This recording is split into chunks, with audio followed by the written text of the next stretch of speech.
I am a program manager in Fresno Unified with the African American Academic Acceleration Department. And I'm Pat Riddlespringer. I'm also a manager within A4. Thank you for joining us today and sharing in on this information. We're going to talk about harmful language. I get to work with, as you heard in there a second ago, with our little youth that were on the panel with Dr. Barfield, BSUs. I get to help oversee our BSUs in Fresno Unified, as well as support our African Student Leadership Academies as well. So a little bit about me. Yes, and we have different bodies of work. If you want to learn more about what we do in Fresno Unified, please look us up on our website. So I will not bore you with my stories. So this is our agenda for today. And I'm not gonna read it because you can read. And so I want to just invite you into the conversation that we are going to have, into our activities that we are going to do, and ask you to keep an open mind. This is our team. We're a team of 20 individuals. So we're a small department, but we make a big impact for our African American students. And we serve all students as well. So these are our bodies of work. Again, if you want to learn more information about what we do, you can go on our website. We just published our impact report from last school year. We have some pretty good data and some pretty good outcomes that our students have been working, hard for. So check out our impact report. When we get together in our spaces, in our office, we live by these 4 agreements. And so we are inviting you also to, in this space, live by these agreements with being impeccable with your word, just being a person of your word, integrity, and don't take anything personal because people don't know what they don't know. And don't make assumptions, ask questions, curiosity questions, and then always do your best, right? If we do our best, we invite others into the space to do their best as well. So, at the end of the day, I want to know which Beyonce are you, okay? I want you to look up there, and then when you decide which Beyonce you are, go ahead and put up a number on your hands. Let me see everybody's hands. I see 2, 7, 2, 10, 4, 10, 9. Okay, 5. So by the end of this session, I hope you all are at a 10 and a 12. You're informed, but you're also leaving happy in this space. All right. So we're gonna do an activity, and I'm gonna caution you to really, don't look at it. When you pull it, don't look at it, just put it down. I'm gonna caution you, there are some words and some phrases on there that are explicit, they are harmful, they're demeaning, and so I'm gonna caution you when we do this activity to not internalize that. And if you get triggered, you take the space that you need to relax your nervous system, right? Because words are triggering if we're honest with ourselves, right? Phrases are triggering. And so if something comes up for you as you're reading your word or you're discussing it with your group, I want you to take that space so that you can feel safe, okay? So what you're gonna do when I say go, you're gonna look at your word and you're going to think about how it makes you feel.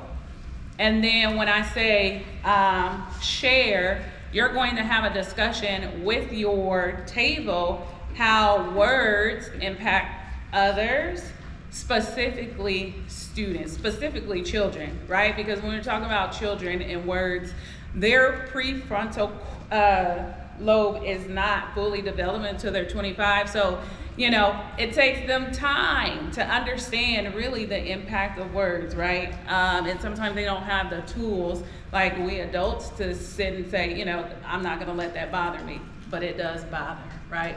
So go ahead and look at your word and then think about how it makes you feel. Remember, you chose this word. You got to live it, grace it, take it, deep digest it. How's it relate to you? Continue on.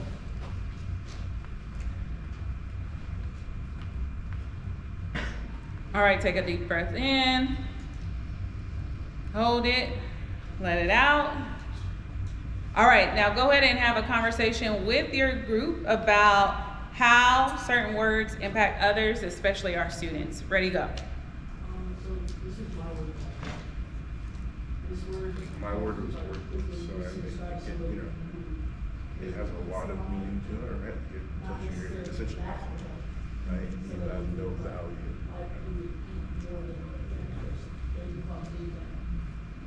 I got the word fast, and it doesn't relate to me, but I know that it's used as sort of in a harmful way because that's something we can't really control. Not in every case, but I know there are people that can't really control their weight, so being called that is like, asking what can I do about that? Like, that's just not. I got done right. This reminded me of football team names. Growing up, I remember I went to my cousin's football game, and his team was the Rednecks, and my dad was black. We had a joke about it, and like the joke was bringing awareness to the harm that comes with that still being allowed to be a name for football league or any type of anything, name for anything, and then especially for children, because they don't understand where that word came from, and I didn't really know where that came from until that time. So yeah, I don't really personally feel anything when it comes to this word. I've never been called it anyway, but yes, that's what came to mind. I have stupid bitch. And I guess all my life I've lived a really straight line. I try to walk that line to be obedient to my parents, a mentor to my siblings. The only time I was called this was by my close friend, and she met me at the party, and she's like hugging me and saying, and her friends are all there, and she goes, look at this stupid bitch, like, she defied odds and got her doctorate and is this stupid bitch. And I'm like, okay, so does she mean it in a joking way, or is she like envious that I did defy odds? And you know, because I got married at a really young age. Yeah, I was 15, and that was part of the mom culture. But I postponed having kids until I was in college. I didn't have my firstborn when I was 20. And despite all the odds against me, I managed to, you know, continue with my education. So, I don't know, I didn't know what to think about it. But in a negative connotation, I know that if somebody was called this, they were like pulling out their punches and, yeah, putting up a fight. So, You got a lead monkey? Great dehumanizing one. I was in here last time as well, and part of it, when I got a much lighter weight one, and I didn't really feel anything. It just said you're cool, and yeah, this one actually, you know, that sucks. That's all I have to say about that. I got both. This one, I guess, like the first thing I thought about. I work at a middle school, and it's like normalized to say things, and it's actually, I think this one has been used less because there's a new way of saying it. It's like when someone says you're a bop, it's basically saying like same thing as a bop. And it is, to me, to be brutally honest with you guys, I also grew up around the time where this was normal, you know, to say. As a student, I said it myself, you know, in a jokingly way to my friends. really to degrade anybody. It was just like, oh, stop being such a hoe and stuff like that when you were like looking at another boy or talking to somebody in the classroom, you know, all to multiple people. Oh, sorry. But basically, yeah, like I just kind of started taking that in regardless of like my experience and the current experience, and to just see that it's still developing. And think of our EL stuff. If all they knew or our migrant kids who all they know is like a garden hose, you know, and then to be called this, they're like, what? Yeah. So I got put back. So it triggered me back to, my dad was a missionary in the States, and we grew up back east in Pennsylvania. So I didn't know what a wetback was. I thought it was Puerto Rican or Salvadorian. I didn't know I was Mexican until we moved to California. But when we moved to a little town that was primarily, everybody was white in my school, and I was the only Mexican, this was my name. This and the N-word. So once my dad started causing a fuss at the school with this word, then my name changed, because then it was Speck. And that went along with wetback. You haven't heard Speck a lot, but I had to go back and tell my dad, what's a wetback? And what's a speck? And then they explained it to me. What's speck? So a speck back east, it was just like, not like a wetback, but this is if you have a handful of salt and you put one little piece of black pepper, that's a speck. So that's what I was called, the speck, the N-word, and the wetback. So when I seen it, I was like, whoa, I picked that card. Yeah, so it goes back, but to me it's a name, it's hurtful to others, but my family's not from Mexico. They're not from there, so it's like, I kind of confused, but I've seen it said at school so many times. Everybody's shared, right?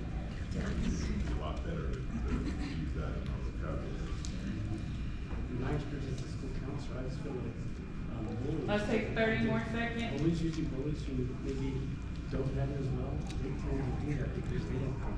I just noticed that student was written on. Yeah. The text is low enough, it almost looks like Yeah. a misprint. Yeah. Some Americans gonna deal with love. They don't have that, so they I wouldn't know. they would stop. A lot of students for. Well, I didn't want to break up my buildings. It's right up District 71 because of the school system. All right, I'm gonna call your attention back to the room. Thank you for sharing your thoughts with your group members. I want somebody from, one person from this table and one person from the back table to, now that you have shared with your team or your table, I want you to think about what you're thinking, feeling, and deciding to do as a result of that activity. So what are you thinking, feeling, and deciding to do? So one person share from each table.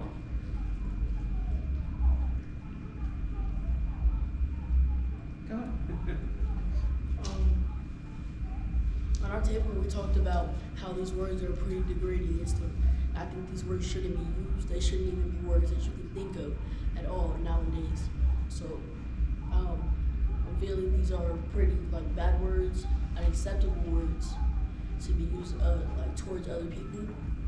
And one thing we can do about it is like have more severe consequences in schools, like towards these words that are being used when heard. This table.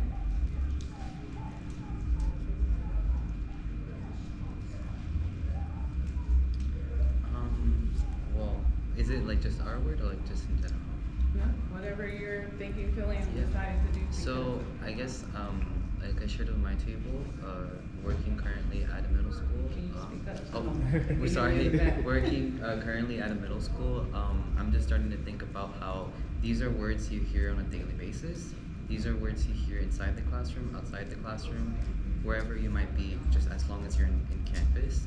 And it does make me feel sort of, I guess, infuriated at the fact that like it's been normalized, but also makes me feel really confused as to why it's still happening. Although like, cause we have had many people and let it be administrators or let it be people that, you know, teachers, you talk about this stuff, but yet it's perpetuated. And for deciding to do, I don't know what, like, my course of action. I was actually speaking with Liliana and Kyra about this earlier, but you know, when I hear this, like, every single time I go to work, it's like, and I just see the teachers doing nothing, and I just see, you know, things like, for example, the security, like, as you're passing, like, for your passing period, you hear it, you overhear it, and it's like nothing happens, like, they don't, and it's right in front of their faces too. So it's like, if I speak up, mind you, I'm not even part of the district. I'm just here as, like, you know, part of the university to help as a tutor. So it's like, how far can I really go? So to be brutally honest, I don't know what my answer would be for deciding to do. But I hope I get to know what to do. Yeah. Yeah. Good. Thank you for your honesty, because sometimes we are put in to situations that we just don't know what to do, right?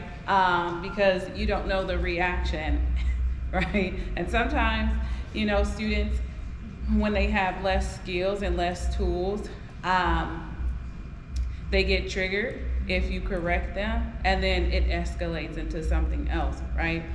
I know something that I do when I hear kids using inappropriate language. You know, I ask curiosity questions right on the spot. Like, why are you saying that? You know, why are you using that word? So that they can stop and think. And some of them, like, everybody uses it. And then, you know, I ask more questions. Well, does it make it right? Right?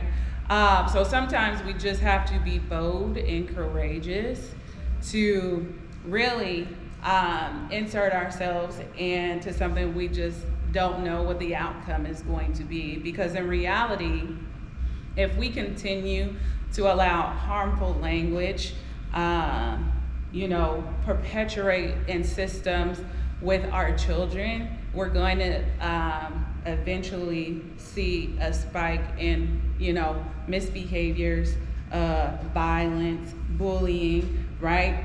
Because again, what this gentleman said, we are normalizing it, and it should not be normal for us as adults to allow that language in the environment where we're educating students, right? And we're supposed to be their safe space. Can I ask something? Dr. Rick says she asked the kids a question. She asked them straight up. I make a statement. I just come by the kids, and if I hear something, and I'm real quick, I just say expand your vocabulary. And they always have a tendency to say, what do you mean by that? I said, come up with another word that substitutes for that word that you may be using. I said, work on your vocabulary. We're in an education environment, so you should be able to come up with the word that you may not know. Go to a dictionary. You got a walking encyclopedia in the palm of your hand. Pull it up and come up with a word that is better than that word, but still makes your point across.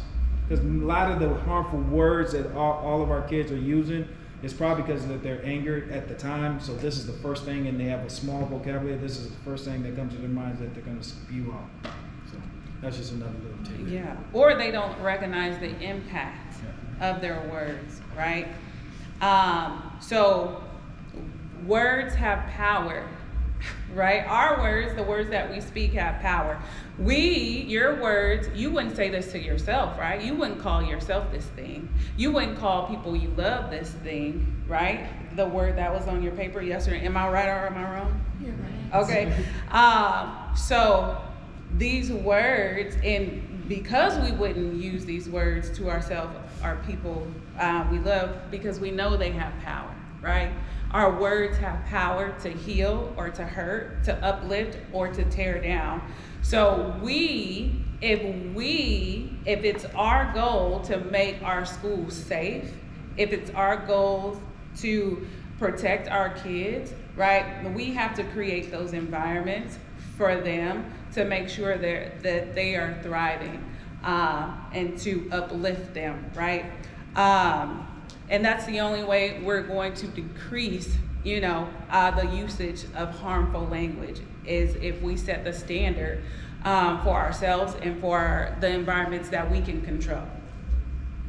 The research says that harmful language refers to words, expressions, phrases that cause emotional, psychological, or social harm to individuals or groups. This type of language often perpetuates stereotypes, discrimination, and marginalization. And also these words, phrases people use create fear, right? Our nation is in a state of fear right now, right? Because of harmful language, right? Our children, some of our children, our Hispanic children, they are showing up to school triggered already with their brainstem already dysregulated, right? They're already heightened. They already have their weapons pulled out. I'm gonna fight, flight, or freeze, or fawn, right? And so harmful language creates a whole environment of hostility. So we have different types of harmful language or phrases. We have derogatory terms, slurs and insults. We have microaggressions. You're so well spoken. Am I not supposed to be? Things like that. And then exclusionary language, right? Language that excludes or marginalizes certain groups from full participation in society. And so when we talk about harmful language, this didn't just come up right in 2025. We didn't just start using harmful language this year, right? Historically, there has been a use of harmful language in the United States, right? From when the settlers came over to colonize indigenous people, to enslavement, apartheid, Nazi Germany, and then with Jim Crow laws and black codes, right? We have a history of using harmful language to either continue to incite fear in other groups or to make people feel inferior or less than, right? And so this language is passed down. Our kids only learn what we teach them, right? Or what we allow them to be exposed to. So if we start exposing them to different things, positive images, positive experiences, right? Then they have something else that they can pull from. Can I add something? Go ahead. So when you think about laws, and it just made me think back, when I was born, everyone gets a birth certificate. When you look at your birth certificate, take a minute to look at your birth certificate. So when you say it's embedded in laws, there's some things that you just don't think that you should know or you don't know. I looked at my father's so they put my father and my mother on there on my birth certificate. Their race was identified as Negro. So we wonder where this word "N" come from. So my father and my mom was identified as Negro. I come back, fast forward, I have children. The terminology at that time was black. So my children were black. My grandchildren now, I have grandchildren that don't look like I have grandchildren. They're considered African American. So even in our birth certificates and and this is a document that is needed, things have changed, but it's embedded in there subconsciously without us even thinking about it, that now it just transfers into another thing. So that was the one thing that resonated with me, and it still resonates with me. When you talk about the Jim Crow code laws, my grandfather tells me a story when he was actually moving from Indiana, where he was from, and they had sundown towns, and he was coming out here to California. He had to get a letter, and my aunt still has it to this day. He had to get a letter from the sheriff saying that, and in that letter, this is a good Negro, and he is going from Indiana to California. So even then, so when you have this word and it was just thrown out there, and then all of a sudden now you take it from Negro to ER with the hard R, and then you take it from that to the A, it's still harmful in its own way. I mean, I think I'm a human, so the language hits me a little bit differently, and hit my grandfather a lot differently. But it's just one of those things. I'm sorry, I just had to segue off of that. You think you are human? You look human to me. Yes. Okay. Yes. All right, this is you. Oh, this is me. So impact on schools. So when we talk about harmful language, you know, in there during the video, they had a statement in there that says sticks and stones won't Break your bones, but words will never hurt you. I hate to tell you, words will always hurt you. Words are more lasting, impactful than anything else. We heard a young man, Bryson, that talked about in the second grade. It was his first interaction. He is now in the 10th grade. So that's over 8 years ago. He still remembers the impact of something that was said by a friend of his to him to this day. So we say we don't understand the words, but words always hurt you. It says it has an emotional and a psychological effect. So when you think about that, when you hear something, when we did this exercise here a second ago, and you were chose to pick one of those words, how did it make you feel? Especially if you got one that was actually relatively close to home and you've heard it before. How did that make you feel emotionally inside? Did it tug at you? Did it piss you off? Did it anger you? Did you all of a sudden go into a shell? Did you revert back to losing your voice? Anybody? Go ahead. So I got the word big bag. Like my sister, she like used that word a lot, cause sometimes I like go for a second. She's like, "Oh, you're big. You're big bag," like as a joke. So to me, it didn't like hurt my feelings, but I still understand it might like hurt other people's feelings. Yes. Anybody else? I got the word wetback, and it did trigger me back to my childhood growing up. And being called that, then it triggered to another word, spec, was a different word to that. So it just, I went, whoa. And I'm like, in my head, because right when I was like, whoa, I heard you say you chose that. Yeah.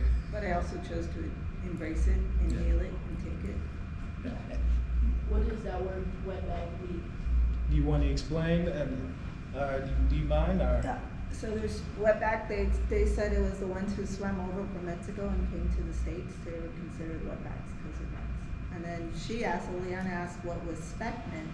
I was called a speck a lot back east due to, and a speck is, the way they explained it to me is like you get a pile of salt and you add 1 speck of pepper to it, that's a speck. That's why I was considered a speck in my school from K to 8th grade. Can I add, if I may? Yes, you please. For wetback, I know that another definition for that, or another reason that Mexicans are called that, is because of the fact that we are the main people who pick agriculture, and within the conditions that we have to do that in, our backs are usually sweaty and wet because of the conditions, and then because the chemicals that they spray on them, and their backs get like sticky from that. So that's also where the term comes from. Thank you guys for sharing. Now remember this, when we have harmful language in schools, it has these effects. We talked about the emotional. Kids are going to remember it, and it goes along. It was a study done that was shared. It was a thing of mosquitoes that were put in. I think it was actually done by Clovis North School. It was a thing of mosquitoes that were put in the cup, and they pretty much had the cup all the way down here, and the mosquitoes never saw the top or never flew outside of it. They removed the cup, and the mosquitoes still stayed in here.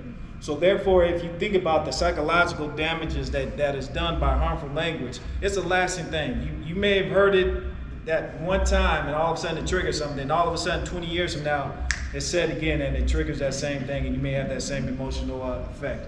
Our behaviors, when we think of students, and we wonder why our students act up, and it's usually because they heard a word that says something, and all of a sudden it triggered them. So you hear the saying going from 0 to 60. It went 0 to 60 because something that was said that was harmful to them set them off.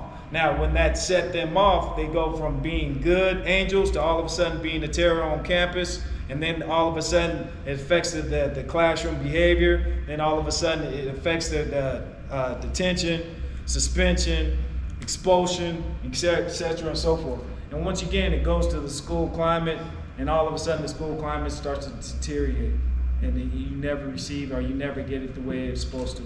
Inside there, Clovis North also talked about a diversity council with their principal. I think that is a huge step in doing something good. Talking about the way the students are feeling with the principal, so they have a better inclination of what's going on with the students on their campus. So I think that would be a great way to have a positive impact on school campus. Yeah. And I want you to just imagine that harmful language being like somebody poking you, right? They might start off with a little poke, like, oh, you're dumb, right? And it really doesn't really, it might not have really impacted me. Then they one up that, like, you stupid, right? And then you one up with the R word, and then you keep wanting up, right? And the person keeps getting poked and poked and poked and poked and poked until one day somebody comes and just says something that is probably not even harmful, but it makes them feel uneasy and they explode, right? Because that's what harmful language does. Like, can you imagine children have to navigate harmful language in their homes and then in their communities, and then having to come to school and navigating that, and they're like, where is my safe space? Who is protecting me? I'm just a child, right? I have no one to defend me. Who's gonna defend me? I gotta defend myself. And that's why some of our kids explode to the point where it's uncontrollable, right? Because they've been poked so much, so frequently, until they don't know what to do. And so this is why it's important for us as educators in the room to make sure that we're checking in on children. We're connecting with children, right? We're creating those spaces so that they feel vulnerable enough to share what's going on. And I know it's hard to do that in academia, but if we don't do it, we're gonna keep getting the same results, right? So something has to change. We have to do something different. So right now I wanna invite our student panel up. We have 3 of our students here from Fresno Unified. And they are going to share their experiences. Oh, share water tables. All right. They're going to share their experiences with harmful language on their campuses. So we get to hear from them. You heard the panel, and they were all high school. These are our middle school students. So I want you to introduce yourselves. Tell them what school you go to, what activities you are in, and one goal that you have for this school year. I'm Katie. I play basketball. I'm involved with the BSU, and I do school leadership. And I go to Kimberly. And one goal I have for this year is to maintain 4.0 all quarters. My name is Joel Higgs. I go to CBD Middle School. I'm an 8th grader. I'm the president of my BSU and ASB student leadership program. One goal I have for this year is to maintain my grades all the way until throughout high school, so I can get as many scholarships as I can for college. My name is Master Winfield. I go to CBD Middle School. I'm part of BSU, and my goal is to keep it 4.0. Good. All right. So the first question is, what has been your experience with harmful language at your school? At our school, we don't have, there's a lot of harmful language, but it's not used towards each other most of the time. They're used as friends talking to each other, which still isn't okay at all, but it's not more bullying. I haven't really noticed any like kind of bullying, any kind of like making fun of each other than like between friends. Yeah, kind of what you said, like, we hear it a lot, but it's not really used to, like, hurt somebody. My experience, like, I don't, like, very rarely is it ever, like, directed towards me, like, in a hurtful way, but it's just something that's spoken a lot. Our participant said they cannot hear you. So if you can elevate your voice, or we can move the table up, but speak in your level 4 voice. Okay. We do apologize. We should have spoke louder. Do we repeat what we said? Huh? Do we repeat what I said? Yeah, go ahead, repeat. Yeah. Go ahead. Okay. repeat. Start. Speak from below. Like, Project do we just out. like start over completely, or? No, just From answer the last question. At our school, we don't have like as much bullying. At our school, there is a lot of harmful language being used, but it's not towards like to make like put each other down. It's like used between friends. It's used like as a way to like as they talk to their friends and stuff. There's not really a lot of like bullying or like making fun of each other. They're like nobody's really bullying at our school.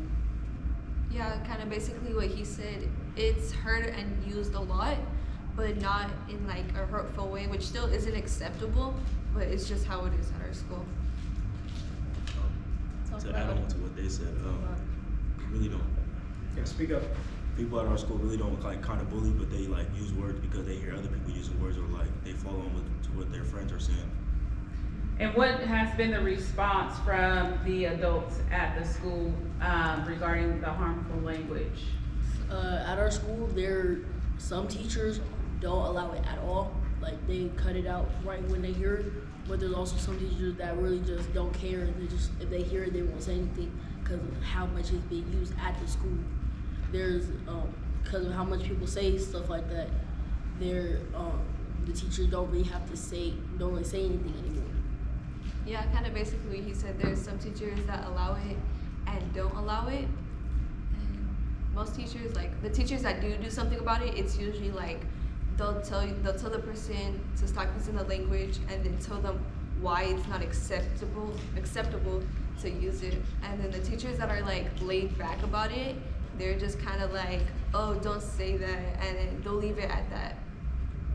Basically what they're saying, some of the teachers are like, kind of like what they're saying, some of the teachers, they're kind of new, so like they don't know what to do because they want to be like more chill with the students, like they want to be more friendly, act like they're friends, not like a teacher. But some teachers need to learn how like to be more like a teacher, not like a friend, and because they're there to teach us and not like add on to what we were already doing. What resources do you have at your school for students who are the victims of harmful language? We have a QR code like in almost every classroom that I can think of, where if you scan the QR code on your phone, it'll send you to a anonymous website, and you can like it'll send it to like a principal, or I really don't know who it goes to, but it'll send it to somebody, and you can they'll talk to you like anonymously, so like that way you won't be labeled as like a snitch if you need to tell anybody, like tell something that happened that you saw. It'll be like completely anonymous. Can I ask, have you used that? I have not. Okay. Do you know another student who has used that? I do not. Okay. Yeah. It's pretty anonymous, so we wouldn't be able to know unless they said something. Unless your friend told you, like, call or use a Yeah. QR code? All right, thank you. But the code is accessible throughout the campus, right? Yeah, it's like everywhere. So basically what he said, yeah, we have the QR code, and then we have a lot of teachers at our school that are pretty dependable and you can open up to, and they'll make sure that they'll do something about it. So we have the QR code, teachers on campuses. Like they would, kind of like what they said, we have teachers, QR codes and all that, but we also have statements where you can like write down, if you don't want to like actually talk to a teacher, you can just write it down on the paper. Like you don't have to put your name or nothing. You can just like tell them what happened and what do you want to happen, you know? What more do you want to see from the adults at your school surrounding this harmful language situation? So basically what I want the history of like words to be taught more, because if they don't know the actual truth behind the word, kids are gonna keep using it and normalizing it more than it already is. So I would just want the truth to be spoken out more and more to be done against when teachers hear students using that type of language. Kind of what she said. I think there should be more severe consequences other than stop saying that, or that's not okay to say. Maybe a detention or like some other type of severe consequence that like will make them not want to do it anymore. I feel like some kids should be like, if it's like, I feel like there should be warnings and like consequences. So like, if you know you shouldn't be doing it, then you should get like a consequence. But like, if you just hear your friend say it and it's like your first time saying it, I feel like you should get like a lecture or something from a teacher that actually knows what they're talking about and like they know the truth about the words. Any questions from the audience for our student? So you saying on campus, all the kids normalize the language, so it's just one of the things that you hear? That, how does that make you feel as you walking through the halls of your campus and you hearing all this language? How does it make you personally feel? At first, when I first came to middle school, I thought like it was gonna be completely different, and then when I started hearing stuff like that, it kind of made me like a little disappointed in how the school was. I thought it was gonna be like completely different from what like I've heard from middle school, like how good the school is. I've heard like how like good the kids are at the school, but then when I actually got to like Tiffany, it was a lot of kids cussing, a lot of kids getting into fights, a lot of kids like arguing with teachers, and like it was kind of disappointing. Yeah, to me, when I like hear it used across campus, it's just like, it's just kind of like, it's like a tiny shock each time, because it's like, they'll like say it kind of loudly, so it's just like, whoa, what the heck, like hearing it. It was like, yeah, kind of what you said, like coming here, I knew, because we like, just to be how Tiffany has the ghetto reputation. I knew that this type of stuff was coming, but I didn't realize it would be so severe that I hear it like 10 times just walking down one hallway. Like what they said, yeah. Like what they said, it's kind of disappointing when you hear it, but at this point it's normal because so many people say it at our school and nothing, like they don't take action when it happens, they don't take action. Question. Can I go? Yeah. If you were an administrator or teacher or leader to school, principal, what changes would you make to make that culture a culture where you're not having that kind of language? What would you do? You got 1 minute to think. I kind of have an idea already. What do you got? So basically what I would do is, okay, I'm just going to say, just like as an example at our school, because I know the teachers, I would definitely have like an assembly about the use of hateful words. And just because my English teacher, I know her well, she's very well-spoken about like specifically the use of like the N-word, and because it's probably the most normalized word at our school, sadly. But definitely have an assembly to teach kids the actual meaning of the words, and definitely like have teachers get more strict on the kids about it. Thank you. How about you? So I would have, like what she said, way more stricter like teachers. My English teacher is also her English teacher. She teaches us a lot about like what we need to know, like real history from like the real world, and like there's a lot of bad words going around at our school. When she hears it, she shuts it down. That's how all the teachers should be. And then like our classes, they're teaching us about like other stuff that we like learned before. We don't really need to learn that. We need to learn about the history of what happens, like what actually happened, not like the other stuff that they like made up. How about you? Me personally, I would teach the teachers before I teach the students, because I feel like it's like too normalized in classrooms. Like if they say it in the classroom, the teacher won't do nothing about it. They're like, oh, okay, I could just say it all around the school. But I feel like I should like have a meeting with all the teachers, like you should do this or you should do that, because the students won't do nothing. Like they won't like do what they're doing if the teacher won't allow it. Thank you guys. You had a question? Do you guys feel like there's students in your school that may not have used some of these harmful words before but feel the pressure to do so because it is normalized? I think so. There probably is, because I know in elementary school people are more, they're younger, they don't know like most of the words, they're more innocent. And now when they get to middle school and high school, they're being exposed to a lot of people who actually use those words all the time. And like, they kind of feel peer pressure to be with the cool kids, as they like, be with the cool kids, like, and be in the cool group. And because the cool group cusses, they might want to do that too. Yeah, basically what he said, like, kids, they'll go into middle school, or they'll be in like 6th grade, and maybe like they'll say like a little red stuff, and yeah, they're just kind of like innocent. But then when they get to 7th grade, it's like, it's 7th and 8th graders combined, so like there's gonna be exposed to like way more kids that don't care. And I feel like I've had some friends who have been, like, I've known them in elementary, and then they came into middle school and became like a whole different person because of the people that they hung around. So it could be a cause of like peer pressure to start acting like them and using that language. It's a sad truth. Like Katie said, most people like they come into like middle school, like they're like all like childish. They do what they're doing, but once they get to middle school, they see older people like, oh, I want to do what they're doing, and all that. We need more followers, not leaders. I mean, we need more leaders than followers. My bad. Good job. You had a question, Mimi? Yeah, I was just wondering, I know that ethnic studies is coming down, and so what are your thoughts as to learning about other students, the different minority students, or their culture, their contributions, their histories, so that maybe all of our students could be educated about other people's cultures? What do you mean by ethnic studies coming down? Like, so I know that in certain districts they have ethnic studies. We learn about Black Americans. Yeah, that's what Miss G is. Our English teacher, she also teaches ethnic studies. I was just questioning if you meant like they're taking it down. Oh, no, like coming down like, the pipeline where they have to to take it to graduate eventually. Oh, okay, Yeah. okay. So just what are your thoughts? I know that you said a lot about your English teacher. Do all the kids have that same curriculum?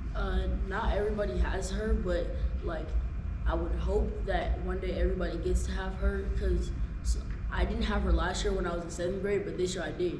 And she teaches 2 different classes. She teaches Gates ELA, regular ELA, and ethnic studies.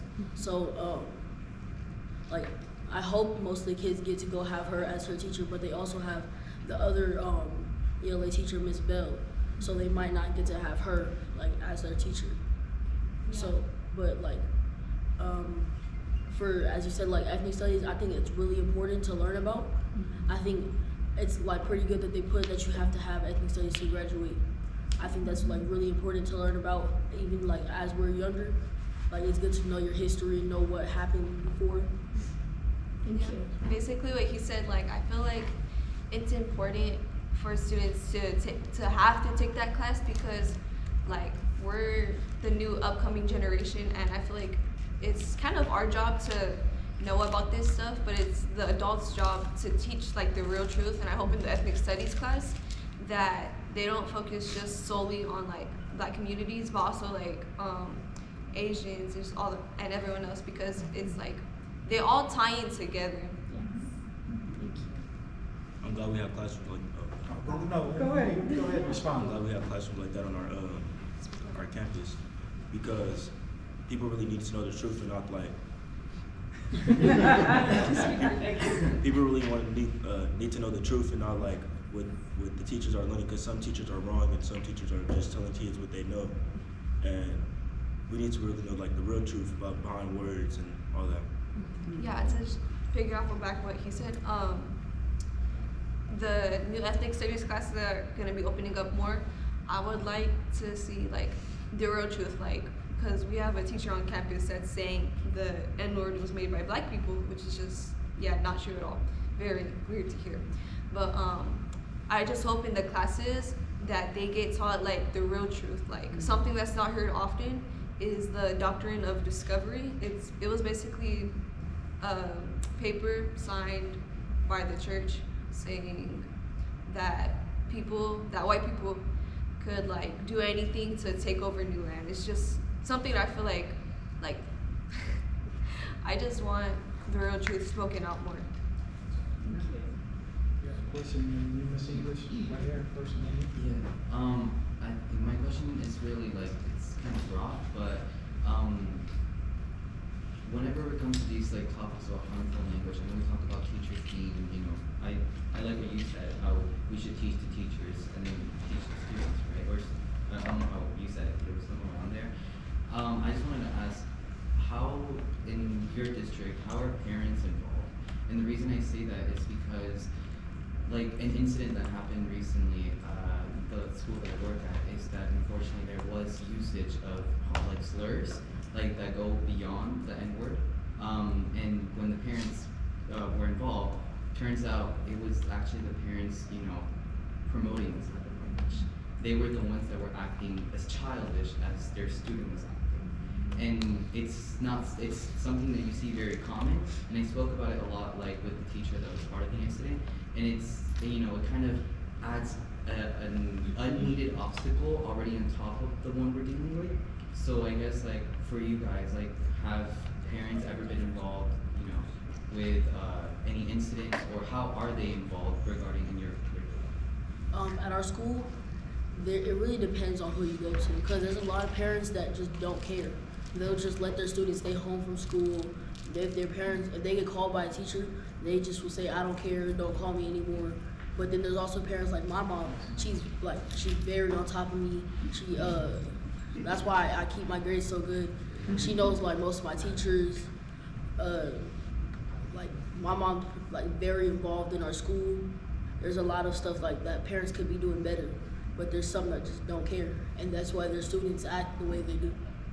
Yeah, basically what he said, it just depends on the type of parents that you go to, because some of them care about their kids more than others do, and that's just a sad fact that I don't feel like that we could really change, but we could still put in the effort of sharing the messages more to the parents as well as the kids, because the kids are gonna reflect what they see. So like teachers, parents, like adults that the students look up to, they need to be taught. I feel like there's some kids that act how their parents do because like that's what they were taught. But like they said, my parents, they're on top of us because like they know what I can achieve and what I can do. Oh, I think she had a question. Yeah, I Miss have a English. question. Thank you. Thank you for your guys' time. I appreciate that. And I want to go back to that amazing teacher that you referenced, who's teaching you about these different experiences of different ethnicities. Some people I've heard say that you should not be taught that because you're too young. But I just want to hear from your experiences, because you're so well spoken that obviously you can understand, and what kind of impact that's made on you personally. I think whoever told you that is wrong. Like, I agree with you. I think they're wrong too, but. I think kids should be taught that kind of stuff at a young age, so that when they get older, they don't have to go into the real world without that kind of knowledge. Like right now in her class, we're learning about the book The Hate You Give. It's a very good book about like all the things that happen in America. The girl and the main character, her friend got shot by a police officer for no reason. All he had was a hairbrush in his hand, and they said it was a gun. So that's the kind of stuff we need to learn about, because that can really happen in real life. Yeah, personally as well, I really hate that saying, because it's just like kids need the knowledge of the real world before they actually go into it, because it's like they could get hurt way worse if they didn't have that knowledge. I feel like it doesn't matter like what age. I feel like it doesn't matter like what age. I feel like it doesn't matter like what age you are. You should be knowing like the truth and like what's really in the real world, so you can know reality before you like actually hit reality. So you can be like aware of your aware of your surroundings and all that. So, as the generation of social media, do you think that social media has a huge impact in the type of language that's being used in school? And then also, you touched on the parents, right? Parents who are not involved. I also go back to the social media. Do you think maybe the algorithm is actually teaching that? To me, I don't really think so. I think social media does have a small part of what like kids do in school, and like what kind of things they get from like Instagram and TikTok. But like also the parents are they're the ones that fault for what they're saying. The parents are the one who let their kids start saying stuff like that. It's really the parents who like made their kids like start acting out, because it has to be something at home or something at school that happened. And if the parents aren't there to correct them, aren't there to make sure they're not saying stuff like that, like how like my parents are, and probably all of our parents are, then that's really like their fault. I feel like, personally, I feel like it does play a part, because if the student doesn't have parents that care, they're kind of absent. The parent usually just throws a phone at them and she's like, oh, here, take a phone. So the kid's trying to find comfort in whatever they can. And so they look to social media and they see things on social media that's just like teaching them the wrong type of things. And so I feel like that kind of does play a part in their behavior. I feel like social media does play a part in like the way kids act at school and all that, because there's like rap songs and things on social media that like shows you like all these hateful words and all these things, and it just keeps on going like generations and generations. Yeah, kind of to add on what he was saying, like kids that don't, because you know, like whatever the kid sees their parent doing, they're gonna do that. So kids that don't have that parental figure, they're kind of looking at social media like you, and so they're gonna start copying what they see off of social media, and kind of like the hateful words, like doing all this bad stuff. All right, can we give our students a hand?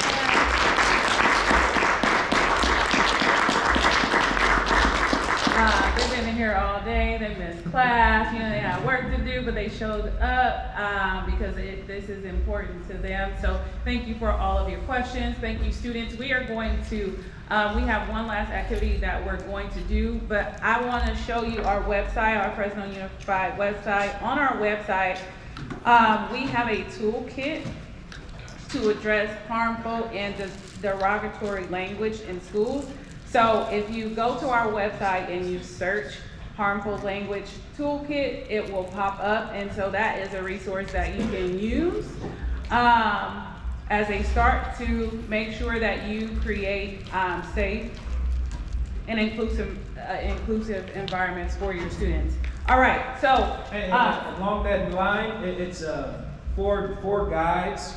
It's designed for teachers as another tool to put on your tool belt to help you get through some of these difficult conversations. Because only thing I know is to be black, so I feel comfortable enough to know when a kid says the N-word, to come up to him and say, "Hey man, expand your vocabulary."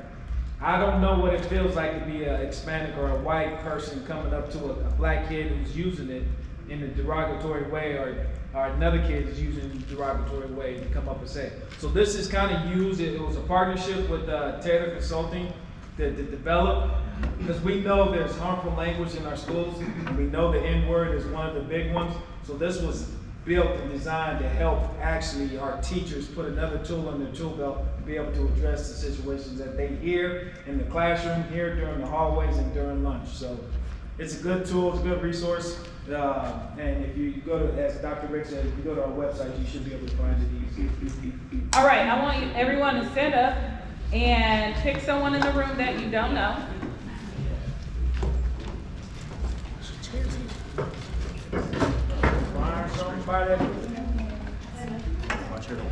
Find someone in the room that you don't know. I got it.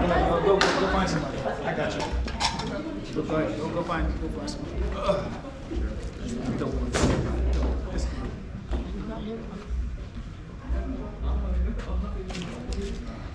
They don't have a partner. All the way in the back. These two gentlemen, our students don't have a partner. Yeah. Everyone else found one? Yeah, you two. Yeah, you guys be partners. Okay. All right. So at the beginning, we started with harmful language. You reading the phrase and really recognizing how you feel. Now you're going to affirm the person that you are with right? And so if Mr. Riddlespringer was my partner, I would say you are a beautiful black man, greatness is in your DNA, and you are here on purpose, right? I would respond back by saying you are a guiding light. Let your light shine upon everybody else, and let them come to you for the inspiration that you always have been to me. All right, so I want you to affirm the person that you are with. Ready, go.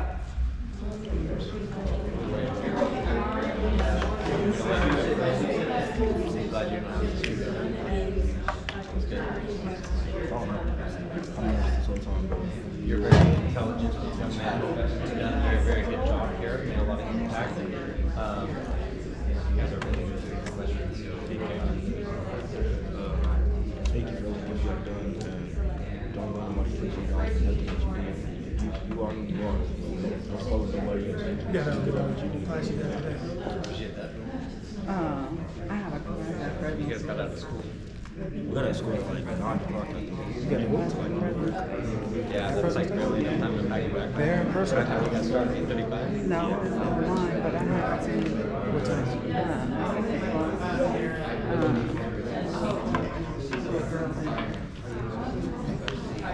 Play sports? What do you play? Football, basketball, You're in 8th grade too. So you play basketball with football with Joe? You play with Joe? Joe Monk? Yeah. Is it Joe Monk?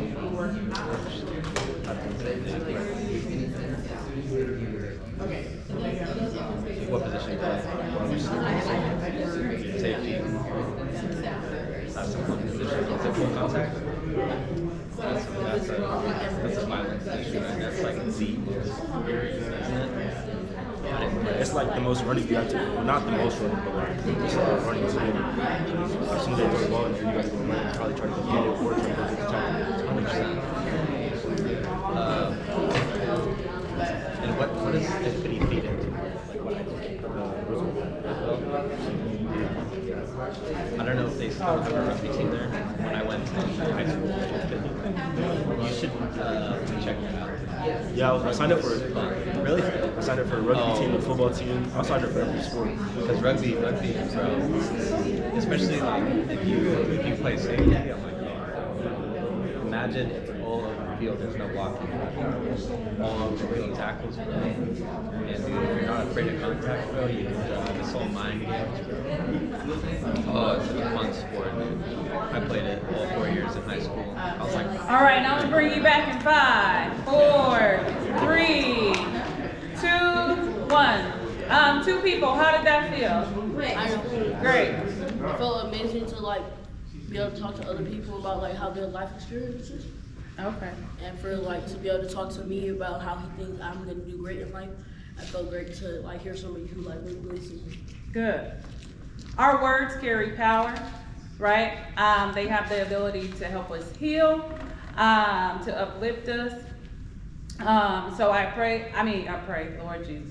I hope that you have the courage, I do pray, but I hope that you have the courage to be the model and the standard in your environments and uplift people and show them how to show up and make people feel worthy in the spaces that they're in so that we can decrease the incidence of harmful language in our school, in our world. And if nobody has ever told you, I'm gonna tell you that you are valuable.